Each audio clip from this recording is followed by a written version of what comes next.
Hello, ladies and gentlemen. My name is Samuel64, and welcome back to the RoboCast. I'm joined alongside. And as 91320 was Guru. And Steve, the American Killjoy, who decided it was a good day to sleep in. We've been here for over an hour waiting for him. It's fine. Oh, stop. It's fine. We're all busy people. We're all busy people. Busy watching the inside of my eyelids. Yes, the best way to be. The best way to be. Thank you all, first of all, very much for the kind of reaction to last week's episode with the First World Championship. Hope glad you all enjoyed it, and please keep letting us know which other episodes you want us to review in the future. As I saw quite a few good ones sent our way, so we're getting to those soon. For this week, though, is another one that we've chosen. Which is the Robot Wars Extreme Series 1 First Annihilator. And guys, what an episode this is. It has so many good machines in it. Oh, it's a banger. Mm-hmm. Banger. It's completely loaded. It's just so many good machines. You have first of all, I think the headline is definitely Hypnodisc. Yes. To make things apparent here, this is basically the first spinner in the UK, more or less. There wasn't many others before, of any note before this. Right. It was the first spinner as you would know it today. There was lawnmower blades and there was circular saws. There was I think a couple tried full body rotation, but it didn't really work out very well. This is the first one that came along and made people realize, oh, these weapons actually work well when you do them right. Yeah.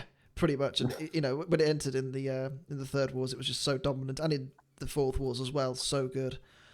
We'll talk about how the Annihilator works first of all. I think before we actually get onto the competitors. So the Annihilator is you have 6 robots all enter the arena at the same time, and then each round you eliminate 1. So so you go from 6 down to 5 down to 4 and so on until you have 1 left, which I think is a really really fun format. It's it's so tough. It's a lot of attrition. You have to pace yourself really well and not take too much damage early on. Otherwise, you end up in big trouble. And it's just such a great format. What do you guys think? This isn't the first one that actually aired for Robot Wars, but this is, the one that I really enjoy. Yeah, the Annihilator. I don't know how Steve introduces them. I'm sure he'll let you know in a moment. But me personally, of course, I saw the first one when it aired Christmas time in the year 2000, I believe it was. Yep. For Series 4, and I was just blown away by how amazing it was. Because it's not only. I mean, first of all, seeing 6 robots in the arena at the same time. Yes, it happened in Series 1 with the grand final, but I hadn't seen that. So this was the first ever time I saw it. And that was crazy enough. And then, of course, it became a staple almost of Robot Wars, really, didn't it? In fact, there's been 6 of them in the Classic Wars. And it was something that really did deserve to come back for the reboot and sadly didn't, in my opinion. But I think it was a really good idea. It was well thought out. It made a lot of sense. And, yeah, who doesn't want to see 6 robots scrap it up just until one's left standing? I mean, I know I personally love that. Yeah, Steve? Yeah, definitely. I can say that my experience with seeing these Annihilators, well, it's kind of spotty because when I was watching the show originally, I kind of lost contact with it after Series 4, after it was on, what was it, TNN over here, which became Spike, which also became another channel that I can't remember what it is now. But yeah, I think my first introduction to these kinds of fights was, I think, was when Robot Wars Grand Champions broadcasted the Northern Annihilator over here after Series 4 was over. And I think it was there where I thought, wow, this is a really neat format. And it gives a lot of teams that maybe didn't have the good luck, in the main series to make a name for themselves against a lot of really good teams that maybe did a lot better, or teams that still had an axe to grind throughout the series. And it really gives a war of attrition kind of thing, where you fight and then there's one robot that comes out and then you only have so much time to make repairs. Then you got to throw your robot back in, and hopefully what you've done is good enough that you're not the next one to get kicked off the totem pole, so to say. But yeah, it's just a really cool format. Yeah, it's like the ultimate endurance. Yeah, definitely. It's more about survival than it is actually winning, I guess, is what. Yeah, it's a good test of the team's capabilities to not only use their robot, but also get it ready and prepared if it took a little bit of damage, and then get it back in the arena and hopefully win. Yeah. Given the requirements needed to, stay going. I remember, I can't remember who it was who told us. I think it might have been Craig Danby. You can't win a melee, but you can certainly lose one. And I think this is, that kind of amplified, really. Mm-hmm. Yeah. So let's kind of familiarize ourselves with these 6 competitors in this one. In Extreme, it was kind of a different kind of format of show entirely to the main series, where it was like lots of different mini tournaments, so to speak, all happening at the same time. Kind of like almost kind of akin to the fight card format of BattleBots in today's world. Slightly different because obviously the different styles of competition, like tag team and melees and that kind of thing. The first one to get through was Pussycat. They beat Smidsy and Something, which, by the way, can I just talk about Something for a second? What a brilliant robot that is. One of my absolute favourites. Absolute favourites. Classic Robot Wars incarnate, that is, let's be fair now. Yeah, absolutely. You wouldn't see that today, would you? Absolutely not. Absolutely not. Absolutely not. Pussycat, going into this as a grand finalist from the previous series, such an underrated machine, I feel. Like, even today, like it doesn't get the appreciation that it perhaps deserves. Mm-hmm. No, I agree 100%. It was a perfect combination of brilliant design, brilliantly driven, brilliant weaponry. And let's be fair now. Pussycat had a circular saw at a time where saw blades had sort of become pointless. Like they were very much a series 1, 2, maybe 3 weapon as well. By series 4 onwards, they'd sort of become a bit obsolete. People were trying to build more axes, more crushers, more heavy spinners, more flippers. And the fact that they were still able to use a saw in even as late as series 7 and it still give robots a good kicking was genuinely surprising. Yeah, I mean, to be fair, their blade wasn't exactly off the shelf. It was custom made. Oh, I know it was custom made, but I'm just saying, that adds to it. Yeah. Oh, I 100% agree. Yeah. And obviously they dominated their mayhem and made it through into the Annihilator. Same can be said of one we've already mentioned, Hypnodisc, also a grand finalist. It got in by the skin of its teeth, lads. It was so close. They destroyed Wheelie. Wheelie Big Cheese is a series semi-finalist as well from the previous series, and it's no slouch. In this fight, it was made to look very amateur. And Ming 3, which, again, I've kind of gained an appreciation for more and more as you look at their results and how they performed. Not a bad machine. Hypnodisc just made it look very, very silly and absolutely dominated the pair of them. As Jonathan Pierce said, you shouldn't go into the arena with wheels. No, you just shouldn't. just fly. I think that's where I think Ming 3 actually was way ahead of its time here, because they did well. They went in with wheels, but they came out without them. So they were almost there. I mean, the Wheelie Big Cheese one looked like the wheel was coming off towards the end. It's a sad sight. It was a sad sight. It is, but it's also one of those. This is one of those fights where it's memorable. You do not forget something like this massacre.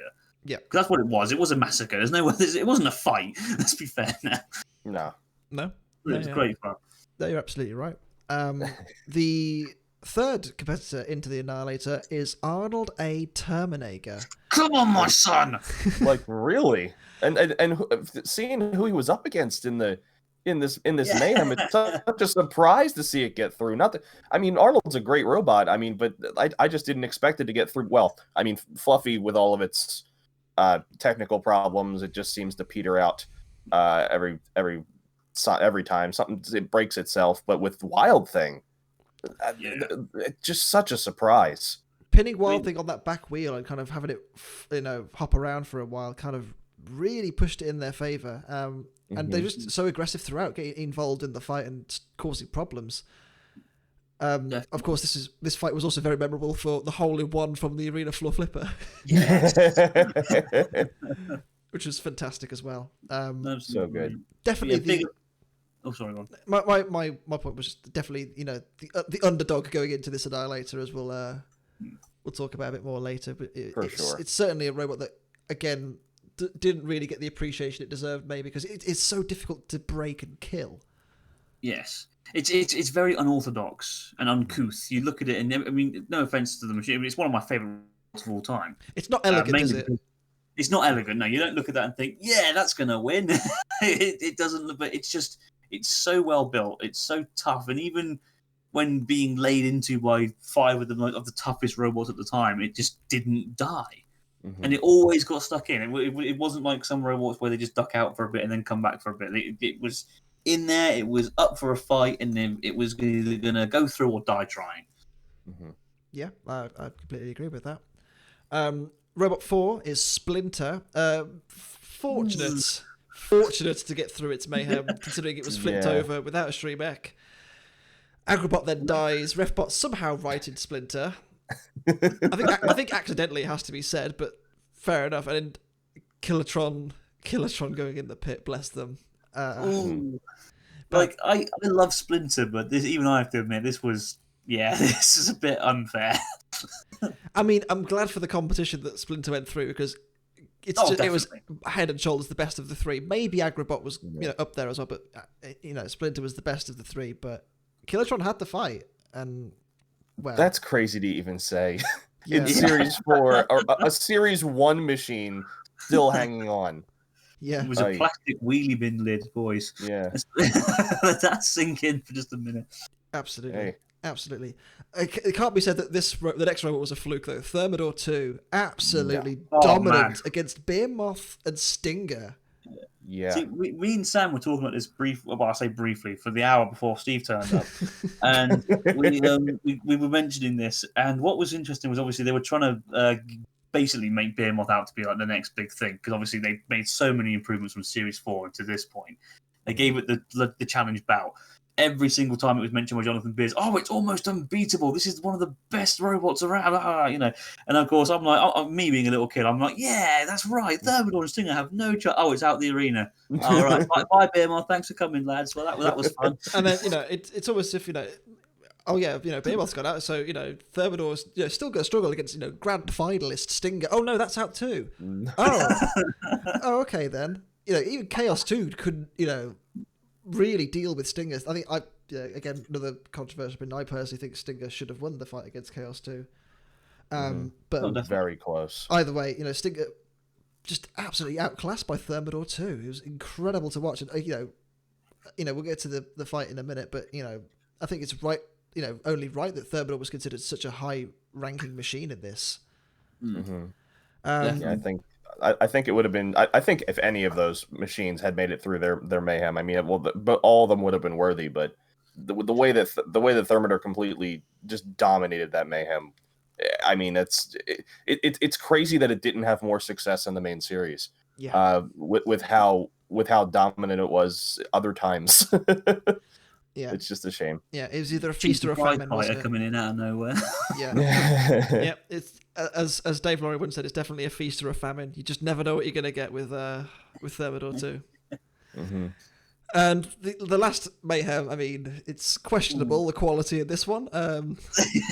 You might as well have just given X-Terminator this one on a plate. Fun fact. So Panzer Wraith actually did follow on from the Panzer series that it was in Series 3. The guy who built that robot actually replaced my boiler in my old house. What? Oh, cool. Yeah.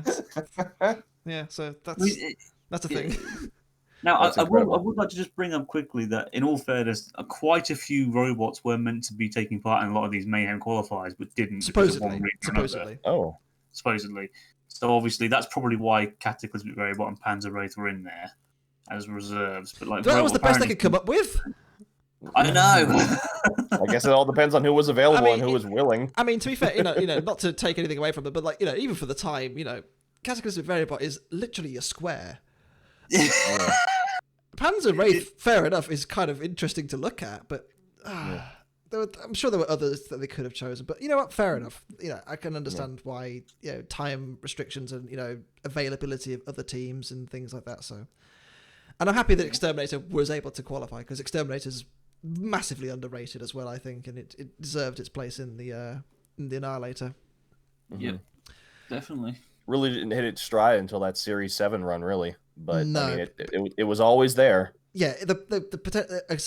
I think it's always solid, but never had the firepower to kind of, get through and cause the problems that it could do.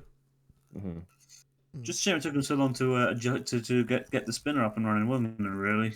Yeah, Because obviously they had the axe for so many years, and they decided I mean, to the change axe wasn't bad. It did the I damage. mean, it wasn't terrible. Well, unless it was Series 4, then yes, it was. Okay, It was yeah. horrendous.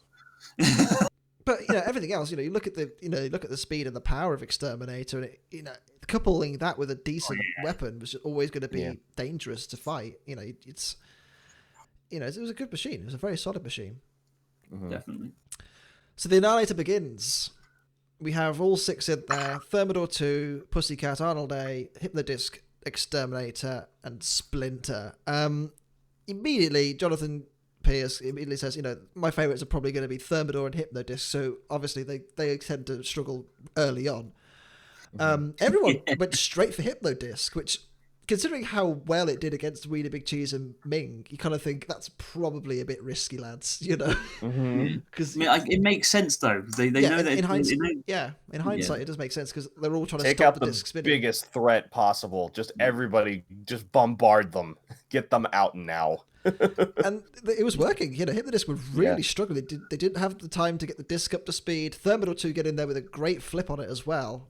Splinter obviously destroyed by Hypnodisc once upon a time. Yeah. Getting in there and causing problems for Hypnodisc, which is great to see, because obviously, shows the improvement and the evolution of the robot. Splinter and X-Terminator fighting over who's got the best axe on it. And the answer is the flea, obviously. Yeah. That was just. Look at that! Look at that damage there. Yeah, when you kind of compare the scale of damage that Hypnodisc normally dishes out to what it receives, it tends to be. Yeah. What was quite upsetting though was just how quick Thermidor lost. Well, I always wondered what happened to Thermidor. Did its link fall out? It just kind of stopped, and that was it. There was so much going on, and then we just all of a sudden see it get pushed in the C%. Oh, that's it, is it? All right. Yeah, I do think the link came out, but it's a shame, because again, I think Thermidor 2 could have done so well in this, and it was kind of all over before it started for them, and they didn't really get a chance. And they were very unlucky to lose, considering Hypnodisc was barely working as well. Yeah. I mean, it would have been a bigger shock if Hypnodisc had got out first, but fair enough. They just kept going longer than Thermidor, and it struggled quite a lot. And Thermidor going out first, which is a big shock, because obviously, we described the way that they defeated Behemoth and Stinger in such impressive style. And of course, the OP Arnold A. Well, it was getting in there and involved, which is again great to see. Nobody kind of expected them to be there, but they just kind of. They did the business, and it was great to watch. But Thermidor out first.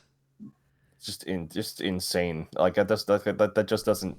I mean, with the amount of robots, of course, one of them has to fall. But when you see Splinter pushing Thermidor into the corner, you don't think that's going to be the last time they move, because they were still kind of spinning their wheels before Splinter started to make that charge. But then in the middle of that charge, Thermidor just straight up dies. And I don't know if it was the link or if something else went wrong. But it's a shame we didn't get to see that flipper more in this Annihilator, because I think we could have seen more robots out of the arena like we did in its Mayhem. Absolutely. But there's a really funny moment in this where like everybody's fighting in the corner, and then you see Arnold just smashing its little pecker into Hypnodisc in the middle of the arena, and Hypnodisc isn't moving, but it sure is winning that fight. God bless Arnold. Yeah, God bless Arnold. In terms of Thermidor, obviously didn't get a chance to really show what it was capable of here. What did you guys think of? Obviously, we discussed them in Series 8, of course, because they came back in the reboot, mostly unchanged, but they did come back. As a competitive entry, a good friend of the channel, Jevon, World of Woodrow, absolutely loves Thermidor 2, being local to him as well. What do we think of Thermidor as a whole? Like, is this like is it a fun robot? Is it a competitive robot, or is it just a very good blend of both? Like a kind of an almost Neely man, if you like.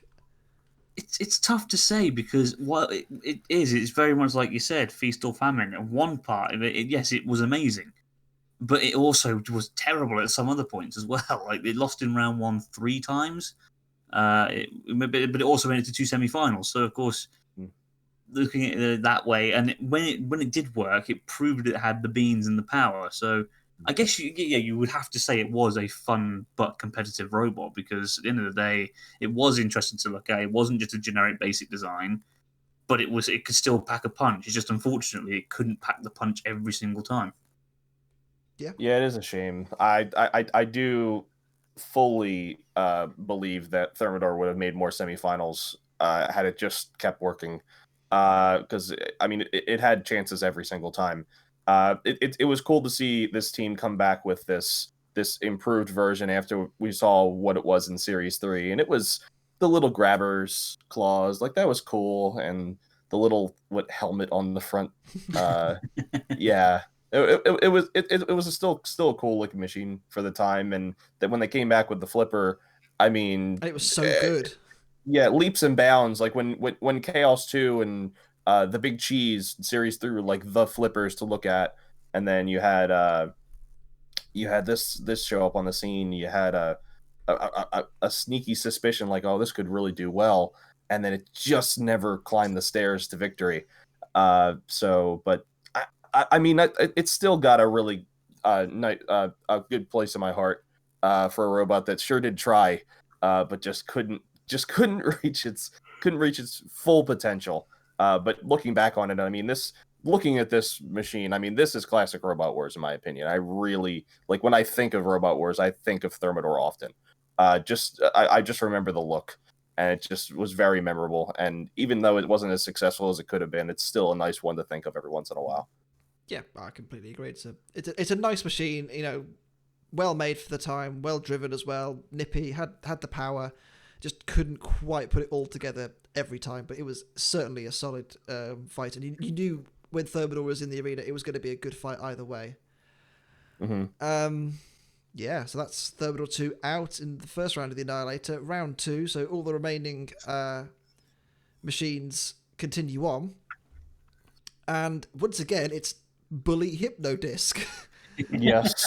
It's almost like when I watched the Northern Annihilator back, that was Bully Chaos 2. And this is Bully Hypnodisc, and they just did not get going at all.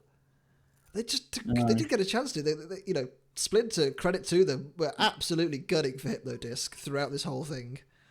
Well, they wanted revenge, I think, didn't they? Yeah, I mean, completely understandable, and obviously X-Terminator as well was trying to chase them down. Arnold A, like it is alluded to throughout, like in this round, did take a lot of damage from Pussycat off screen. Yeah, because Pussycat was kind of left to deal with Arnold A as everyone else is bullying Hypnodisc, and it really did get damaged Arnold A in this round. I think they were quite fortunate that Hypnodisc and eventually X-Terminator kind of were struggling so much. Yeah, I mean, X-Terminator at one point getting the axe fully onto Hypnodisc's disc. So I think it probably was X-Terminator in the first round that was doing the damage, because I think their axe is a little bit more significant, let's say, than Splinter's was. It's got more behind it, sure. I mean, that's fair.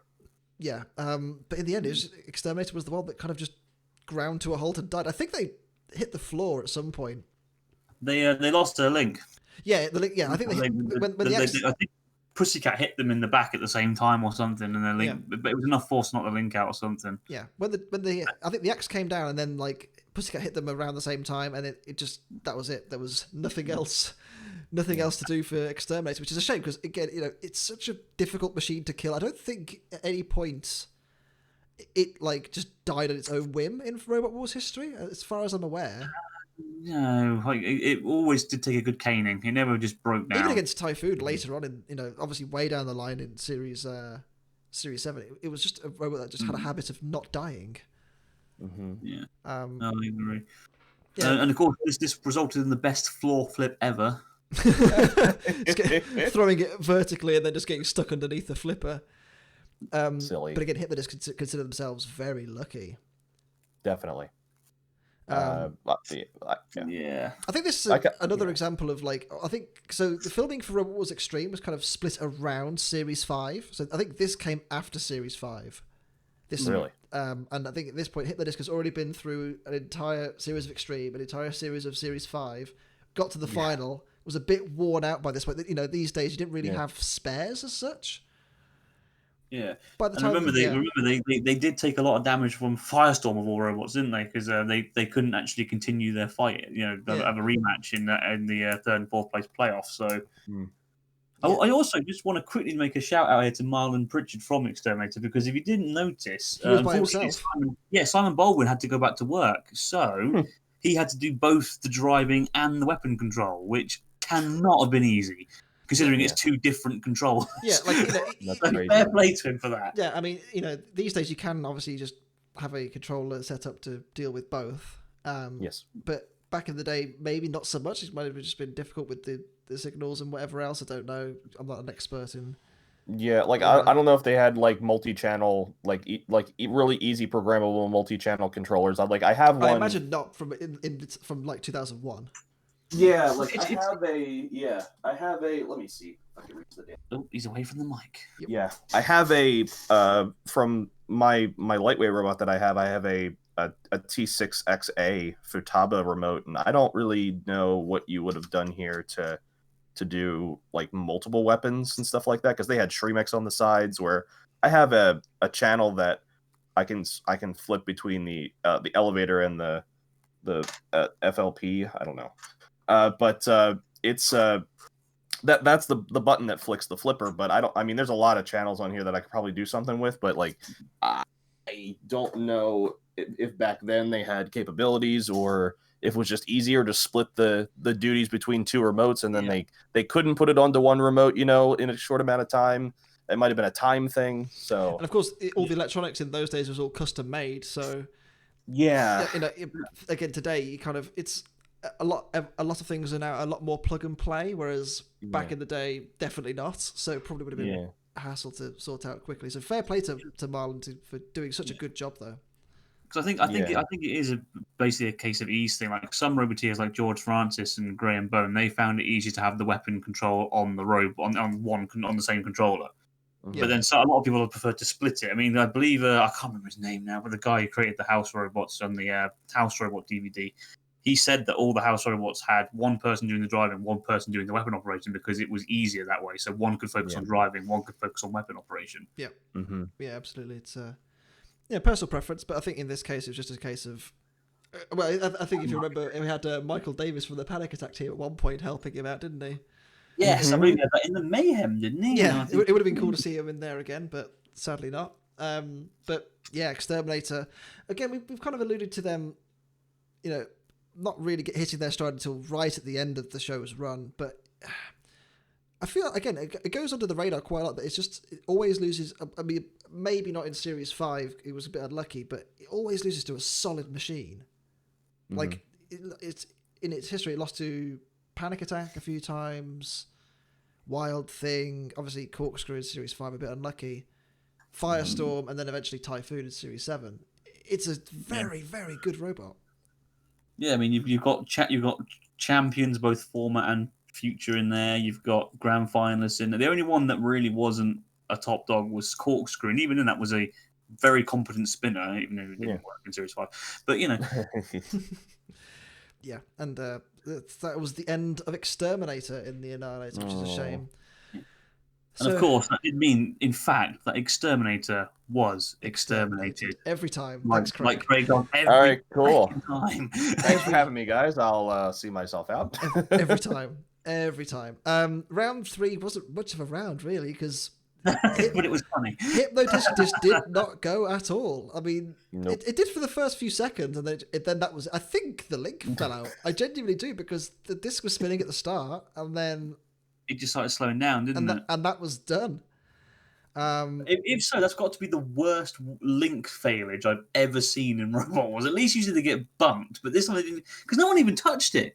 It moved like it moved like 3 inches forward and just stopped. I think Splinter might have contacted it at some point, but it wasn't much. And maybe, in fairness, maybe they were just tired. They were fed up. They've been bullied for 2 fights. Like, I don't want any more. Yeah. We'll give them a show. We'll let them, because let's be honest, right? As well, it stopped right next to the pit. Come on. Yeah, it was unlucky. I think they were definitely struggling throughout, and it's a shame because we hit the disc for me. is always a robot that I look forward to seeing in classic Robot Wars if ever I'm watching it, because it's just again, you know, when it goes in the arena, something amazing will happen either to it or to the opposition. Yeah. And it just didn't happen here. It was a real shame. Although I did like Splinter and Pussycat trying to fight over who gets to pit it. Splinter wanted that revenge, and then Pussycat. It was like, I don't know if you guys ever played Call of Duty at all, but it's like when you're about to kill someone and someone steals your kill. That was literally what happened. Splinter was like, right, I'm going to pit it, and then Pussycat's like, lol, see you in a bit, mate. and as punishment, Pussycat is pitted by Splinter as well. Hypnodisc, as we've mentioned, just an absolute icon of classic Robot Wars. Yeah. Do you guys have a particular favourite moment of theirs? I mean, there's a lot to choose from. Oh, gosh, yeah.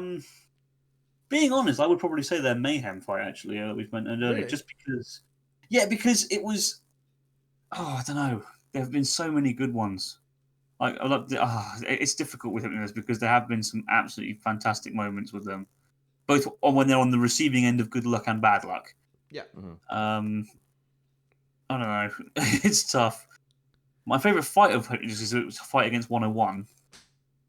Fair Because enough. of how close it was. But actual favourite moment, I think just seeing it absolutely annihilate Wheelie Big Cheese and being through without even breaking a sweat is pretty high up there.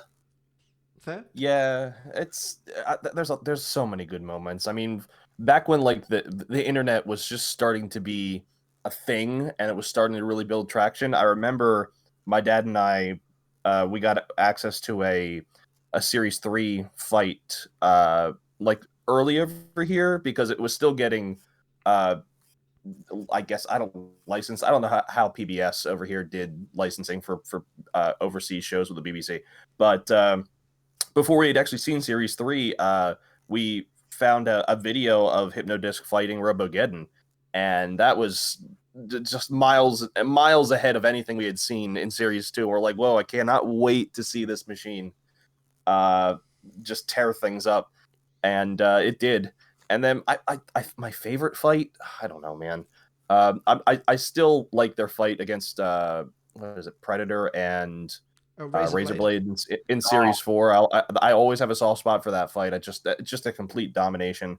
But I mean, it's hard to beat, and even in a losing effort, it's still hard to beat the first fight that it had against Bigger Brother in Series 5. Even in a losing effort, it's still such a great fight and such a cool story. And I was sad to see it go out, but so happy for the Watts family to make a final. But I mean, there's so many good fights that it's been through at this point. It's just a shame that we really didn't get to see it really go in against Pussycat in this fight, because it would have been nice to see some revenge from Series 4. But didn't get the chance this time. I think it had just gotten too bullied in the earlier rounds. It just didn't have anything left, which is a shame. But yeah, Hypnodisc is still one of, if not my favorite classic Robot Wars robot, for a good reason. Yeah, it's always spectacular to watch, isn't it? Sure, absolutely. I mean, for me, I think the Bigger Brother one is right up there. I actually really like the fight it has with Atomic 2 in its heat. Oh yeah, like cause it starts off like kind of a bit shaky. It's doing a bit of damage, and then Atomic flips over. You think, oh my god, it's happening. Yeah. And then, oh no, it's not, because there's nothing left. Because Atomic has absolutely just been shredded. That is such a spectacular like dismantling, and then it was so bad because Atomic didn't come back for the next series. That's crazy. Going off of what Steve said earlier about in losses, I mean, you could always argue it's lost to Pussycat in Series 4 was always a great moment as well. Yeah. I mean, you've got with the Bigger Brother fight, you've got the slow comeback. With this one, it's just oh my god, it one hit KO'd Hypnodisc. What the hell just happened? No one thought that was going to happen. It was certainly incredible. Then, as Steve already said, Hypnodisc is just so incredible to watch. And if any of you listening has never seen Hypnodisc fight for whatever reason, maybe you've from the US and not really watched much classic Robot Wars, there are some amazing, just like, maybe not on the scale of BattleBots at the time because we were a few years behind, but like because of the level of the UK competitor, Hypnodisc was just able to just cleave through them like it was nothing, and it was always amazing to watch it fight. Amazing to watch. That's the thing. It definitely had a good chance of winning Series 4 had it just gotten past Pussycat. I think Chaos 2 would have had a lot of trouble with a Shremek-capable Hypnodisc. Yeah. Always coming back. I mean, it would have had to get him out of the arena. George wouldn't have had a choice. Or Pit It or something, I don't know. Or Pit It, yeah, or I just hope it broke down.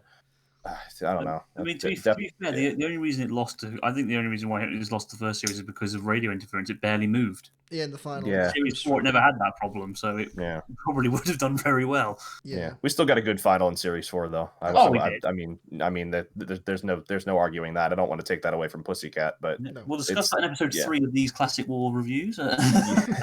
Maybe. Who knows? We'll let the people decide what they want next. Yeah. Okay. So that's Hypnodisc, sadly out of commission for now, which means I suppose our semi-final, if you like, or round 4, is left with Splinter, Pussycat, and the surprise Arnold A, who is still going and having been repaired extensively from the second round. And you can clearly tell at this point, at this point in the Annihilator starts to get a little tactical because, the cleared top dogs are Splinter and Pussycat at this point. Either one of them in the final is probably going to beat Arnold A. Yeah. And Pussycat absolutely... Like, if you look at Splinter at the end of this fight, it is battered. It is absolutely wrecked. And Pussycat is... Again, you don't notice it for ages because Pussycat's blade is kind of... It's not a subtle weapon because it does the damage, but it just gradually builds damage so quickly. Like, it's the fight that... Again, another fight you should probably go and watch is... It's a fight against Thermidor 2. You just don't notice how much it gets damaged, and then suddenly, oh my god, it's wrecked. How did this happen? It's kind of similar to that, but yeah, Pussycat in this fight is just absolutely relentless against Splinter, and it just causes damage. Slowly, gradually builds up until Splinter just flat out dead. Yeah. Yeah, it managed to chop its aerial off in the end, didn't it? It did, yes. I mean, which again is just amazing kill there because. Aerials aren't exactly the easiest things to hit, especially with a spinner. So for them to be able to do that so well was actually incredible. And obviously also, losing its blade. Yes! That's another thing I want to say is it was able to do all this damage despite the fact that its blade wasn't on properly. What the hell? Calm down, Pussycat. It's just such a good machine, and it's so well engineered. Yep. But we have to give credit where it's due to Splinter. They did very well as well in this Annihilator. They got themselves in there, and they didn't. It wasn't like they went. In without a fight. They were getting themselves stuck into all the action as well. Yes. All 3 robots were. And I'd even argue this was probably, I don't know, because the opening melee was awesome. But I would probably argue this is maybe the best fight of the Annihilator. I mean, this whole Annihilator is amazing anyway.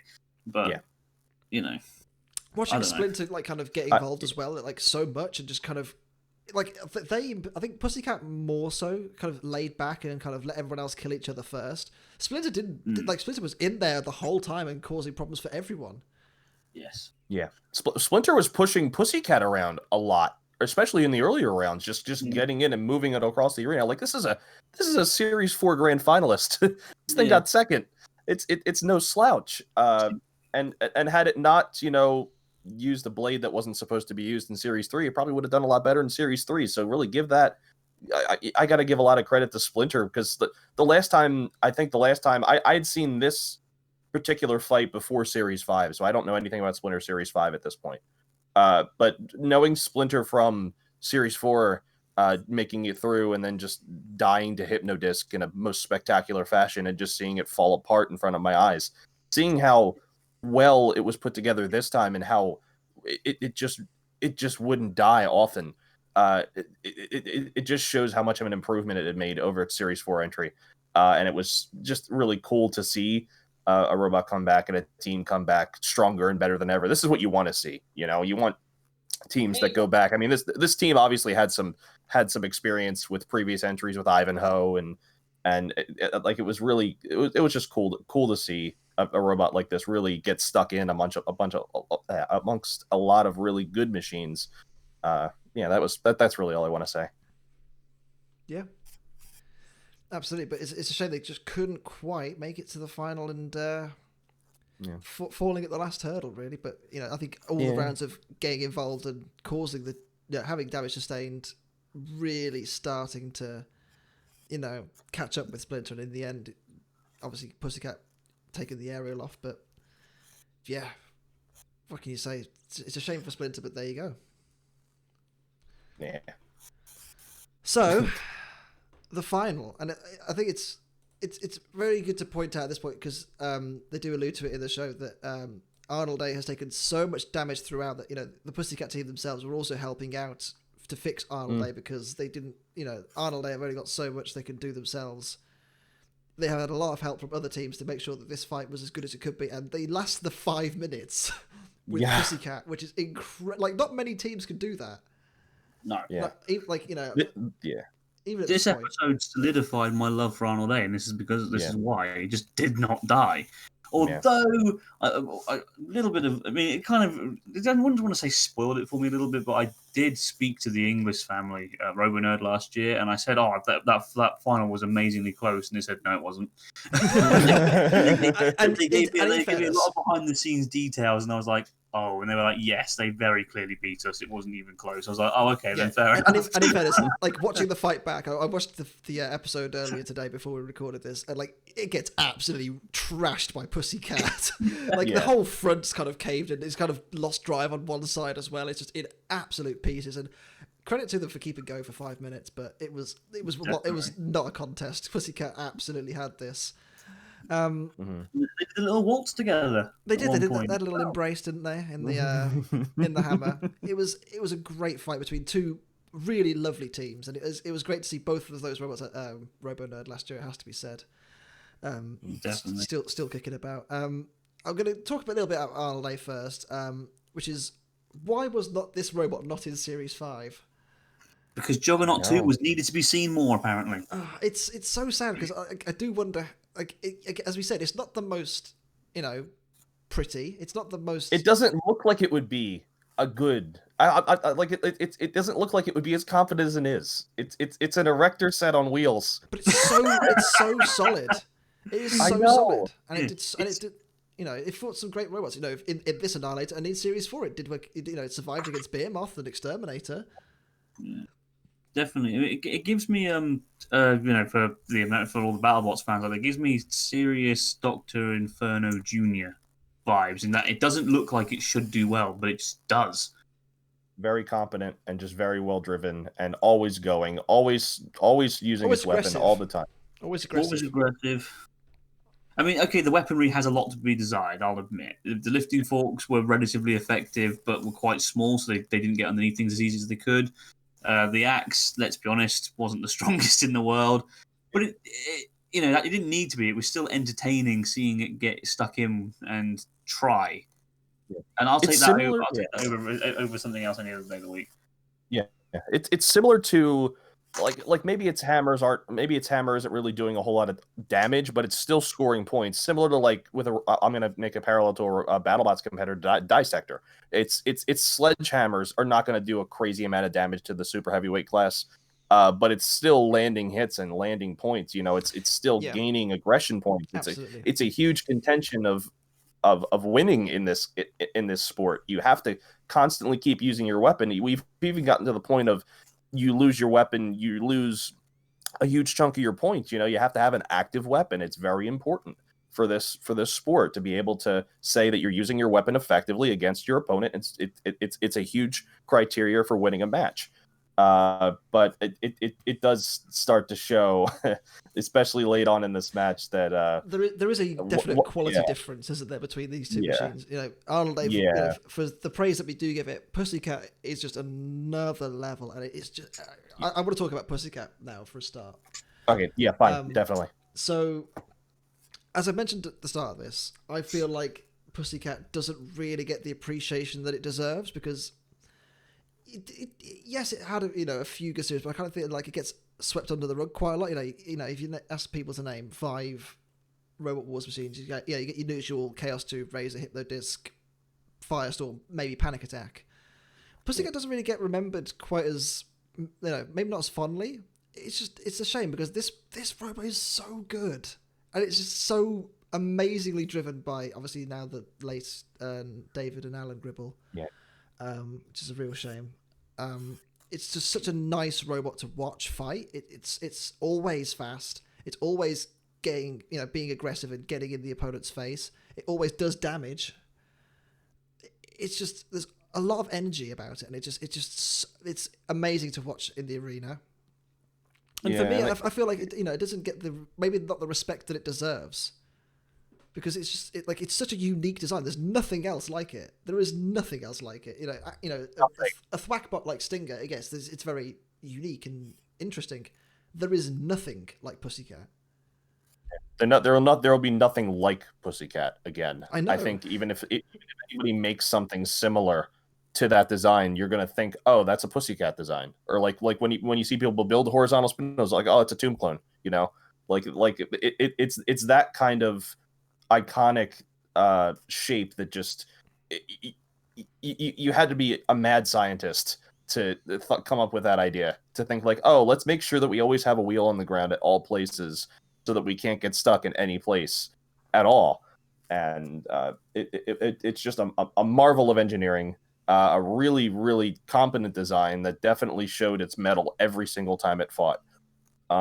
It's just a shame that it never made another final, because it just, I know that it was still competitive, especially even in Series 7, it was still going, but I think the sport was starting to move on to higher speed, and we alluded to it earlier. It started moving on to higher speed weapons, and it just kind of just couldn't keep up. I mean, you say that. I mean, it won the All-Stars, maybe fortunately, but it still won the All-Stars in that series. That's true. Yeah, it's the only robot to win all three of the big three stars, the tag team and the Annihilator. Couldn't bring it to the main series. Well, I mean, outside Series 4. And it also fought all of the big three. It fought Chaos 2, just lost, fought Hypnodisc and won, fought Razor twice and won twice. Not many teams can say, oh yeah, we fought Razor more than once and didn't lose. Right. Yeah. And they were so close to being Chaos 2 as well. They had every right to have won that, in all fairness. Yeah. But they fought all the big names. They fought Panic Attack, they fought Firestorm, they fought Dominator and won. They fought so many big machines. They beat Fluffy despite losing their weapon and getting absolutely clouted in the face, pretty much. It's just, I feel like, I think even in Series 7, it doesn't really get the respect it deserves, because it fought a very good M2 and gave it a good run and nearly beat it. It's just such a cool machine. And it's absolutely one of my, probably just second to Terahertz for me. I hold it in that high regard. It's just so lovely, and the team are lovely, and it just seems like, it's just a wonderful robot. It's an absolutely wonderful robot. Great addition to classic Robot Wars. I don't think it would have been classic Robot Wars without Pussycat. So yeah, I completely agree. And it was lovely to see a Robo Nerd last year as well. That was, it was good to see that and Arnold Day together again. Yes, definitely. That pretty much sums up the Extreme 1 Annihilator. So to give you the running order once again, eliminated in first round was Thermidor 2, then X-Terminator, then Hypnodisc, then Splinter. Arnold A finishing second, a valiant second, to eventual winners Pussycat. What do we think of the episode as a whole? I mean, for me, the Annihilator format is a really cool format anyway. I think this and the Northern Annihilator one in Series 4, I think that these two are just the best two of the lot. And I think this one just edges it for me because it just has a really nice, the Underdog doesn't quite win it. I think, as much as Spikosaurus winning was very cool, the big, the big favourite, Chaos 2 was eliminated quite early on. Dominator 2, while it is a favourite, it's still a bit, still a bit of a new, newbie. Kind of learning its way. Yeah, whereas Pussycat is a proper series grand finalist veteran at this stage, and Arnold is still giving it a fight for 5 minutes. See, I'm the opposite view on that regard, just simply because in all 5 of the Northern Annihilator fights, all the robots worked for part of the battle. Does that make sense? Hypnodisc not working in the third one kind of let it down a little bit for me. But this is still an amazing episode, and it has every right to be considered one of the best of the classic days. I mean, we've all got our favourite classic Robot Wars episodes. I know Sam's very fond of Heat P of Series 3, for example. Well, I think actually mentioning that, Owain said to us the other day that he said this is his favourite classic Robot Wars episode ever. Yes, and I can understand that entirely. I mean, I personally think the Northern Annihilator is slightly better just because, one, it's got a better underdog story. Two, I didn't mind the favourite losing so early because it meant that we got to see more of the other machines that had a lot to prove still at that point. And then, of course, like I said, just because in every single fight, all the robots actually did something. I mean, I guess that's nitpicking, but it's just I'm a nitpicky kind of guy. But it's still a really good episode. Yeah. I'm in the same camp. I mean, I do love the Northern Annihilator. I mean, that was the first one I watched. So it was really cool to see Spikosaurus come out on top of that. Because you look at that design, you're like, no, not with that group of robots. But it somehow it does the thing. It just well, not that thing. It does the correct. That robot can actually never do the thing because of the way it's designed. But yeah, this episode, watching it back and finally, like in my experience of watching Robot Wars, like I had fallen off watching it after Series 4 because it had moved to Tech TV, and I didn't have that. We didn't have that in our channel subscription. We actually had it at my grandmom's house, but I would never be over her house at the time when these episodes were airing, so it was all weird. But it was really cool when I was finally going back when I was in high school, finally going back and watching all these old Robot Wars episodes that I had missed. And it was really cool to see this format, and more of this, because I didn't know any more existed. I was a stupid 14-year-old kid. So I had no idea that there was more. There was so much more to see. Like when I first heard about the Extreme series, I'm like, oh, this has got to be like really campy and like WWE kind of like, just like, oh, throw two people in a ring and just like whatever, like, oh, it's a special, this, that, and the other, like make it really campy and stuff like that. Because I had always heard that. Well, I guess that's more of Extreme 2 than 1, but it was just a really cool fight to see with all 6 of them, very very capable of winning this. Even Arnold, because he made it all the way to the end, and I give him a lot of credit for sticking in there. And I give Splinter a lot of credit for sticking in there so long, and a lot of veterans falling early, and the Thermidor falling early, the Hypnodisc falling early. I do wish that Hypnodisc was working longer in this fight, because it's just a shame to see it just die in the third round. It's like, there's too much in my mind. I'm like, oh man, if it just kept going, because I'm a Hypnodisc fanboy to the end. I always have been, always will be. But because you just want to see wanton destruction from that thing, because it's so powerful that it's either going to kill. It's going to kill something or kill itself, and that's all the things that I want.